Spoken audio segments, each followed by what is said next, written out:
Yürüyen zatürre 2024 baharından beri giderek artıyor ve Ağustos ayında sayılar zirveye ulaştı. Son birkaç ay içinde de sayılar oldukça arttı. Sonbahar boyunca küçük çocuklarda hastaneye yatışların önde gelen nedenlerinden biri oldu.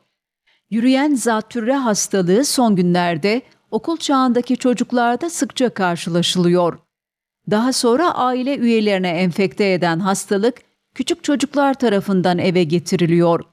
Meddem Hastanesi Çocuk Sağlığı ve Hastalıkları uzmanı Doktor Emine Malhun Şahiner de yürüyen zatürre hastalığı ile ilgili bilinmesi gerekenleri Kanal 32 Haber'e anlattı. Son 2 aydır sıklığı artan yürüyen zatürre hakkında bilgi vermek istiyorum. Yürüyen zatürre niçin diyoruz?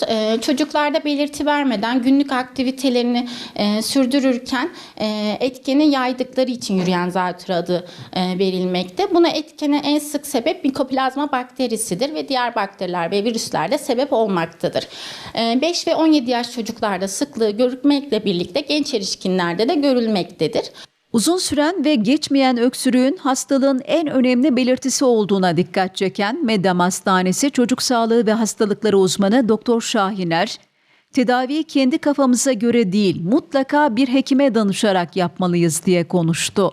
Belirtiler arasında uzun süreli yoğun öksürüklerin olması, geçmeyen öksürüklerin olması bizim için en önemli belirtidir. Aynı zamanda baş ağrısı, göğüs ağrısı, boğaz ağrısı, halsizlik, iştahsızlık, bazen döküntü, bazen ishal de eşlik etmektedir. Nasıl tanı koyarız? Fizik muayene bulgusunda akciğerlerde ses duyarak ya da akciğer filminde belirti gösterebilir ya da sürüntü testiyle solunum etkenini tespit edebiliriz.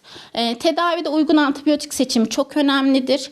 Bizim için dikkat etmemiz gereken önemli bulgular, çocuklarda yoğun öksürüğün olmasına eşlik ederek solunum sıkıntısı varsa, çocuklarımıza morarma varsa mukozada ya da tırnak diplerinde, nefes alışveriş hızı yükseldiyse, beslenme bozulduysa, yoğun halsizlik uyku hali varsa, bebeklerde idrar çıkışını azaltacak kadar beslenme bozukluğu varsa bizim için çok önemlidir. Çocuk doktoru kontrolümüzü ihmal etmememiz gerekmektedir.